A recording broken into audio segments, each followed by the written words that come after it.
ಯಾವುದೇ ವ್ಯಕ್ತಿ ಆದರೂ ಕೂಡ ತಾನು ಹುಟ್ಟಿದಂಥ ನೆಲ,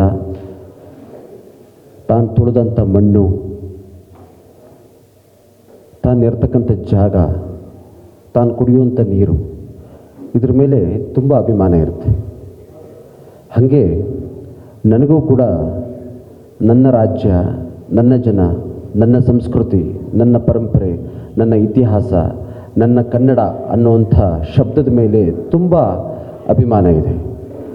ಅಂಥ ಒಂದು ಹೊಸ ಪ್ರಯತ್ನದಲ್ಲಿ ಹೊಸಬರನ್ನ ಹಾಕ್ಕೊಂಡು ಒಂದು ಒಳ್ಳೆ ಚಲನಚಿತ್ರವನ್ನು ನಿರ್ಮಾಣ ಮಾಡ್ತಾ ಇದ್ದಾರೆ.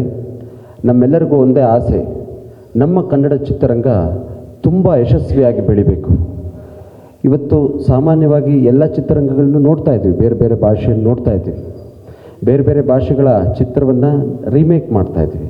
ಆದರೆ ಮುಂದಿನ ದಿವಸಗಳಲ್ಲಿ ನಮ್ಮ ಕನ್ನಡ ಚಿತ್ರರಂಗನೂ ಕೂಡ ಅದೇ ರೀತಿಯಲ್ಲಿ ಬೇರೆ ಭಾಷೆಯವರು ತಗೊಂಡು ರೀಮೇಕನ್ನು ಮಾಡಿ ನಮ್ಮ ಚಿತ್ರರಂಗಕ್ಕೆ ಒಂದು ವಿಶೇಷವಾದಂಥ ಸ್ಥಾನಮಾನವನ್ನು ಕೊಡಬೇಕು ಅನ್ನುವಂಥದ್ದೇ ನಮ್ಮ ಆಸೆ. ಎಷ್ಟೋ ಜನ ಕಲಾವಿದರು ತುಂಬ ಕಷ್ಟಪಟ್ಟಿದ್ದಾರೆ. ಡಾಕ್ಟರ್ ರಾಜ್ಕುಮಾರ್ ಅವರಾಗಿರ್ಬೋದು, ವಿಷ್ಣುವರ್ಧನ್, ಅಂಬರೀಷ್ ಅವರಾಗಿರ್ಬೋದು, ದರ್ಶನ್ ಅವರಾಗಿರ್ಬೋದು, ಸುದೀಪ್ ಅವರಾಗಿರ್ಬೋದು, ಯಾರೇ ಆಗಿರ್ಬೋದು. ಇವತ್ತಿನ ದಿವಸ ಕಲೆ ಎನ್ನುವುದಕ್ಕೆ ಯಾವುದೇ ರೀತಿಯಾದಂಥ ಜಾತಿ ಇಲ್ಲ, ಧರ್ಮ ಇಲ್ಲ. ಕಲೆ ಅಂತಂದರೆ ಅದು ಒಂದೇ ಧರ್ಮ ಅಂತ.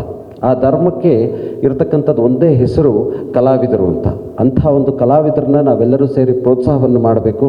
ನಮ್ಮಲ್ಲಿ ಯಾವುದೇ ರೀತಿಯಾದಂಥ ಒಂದು ಏನಂತೀರಿ ಬಿರುಕನ್ನು ಬಿಡದೇ ಇರೋ ರೀತಿಯಲ್ಲಿ ನೋಡ್ಕೊಳ್ಬೇಕು. ನಾವೆಲ್ಲರೂ ಒಂದೇ, ನಾವೆಲ್ಲರೂ ಕಲಾಭಿಮಾನಿಗಳು, ಕಲೆಯನ್ನು ಪ್ರೋತ್ಸಾಹವನ್ನು ಮಾಡುವಂಥವ್ರು, ನಮ್ಮ ಕನ್ನಡವನ್ನು ಬೆಳೆಸಬೇಕು. ಈ ಚಿತ್ರರಂಗ ತುಂಬ ವರ್ಷಗಳಿಂದ ತುಂಬ ಕಷ್ಟವನ್ನು ಪಡ್ತಾ ಇದೆ. ಆ ಕಷ್ಟ ಮುಂದಿನ ದಿವಸಗಳಲ್ಲಿ ನೀಗಬೇಕು ಅನ್ನುವಂಥ ಆಸೆ.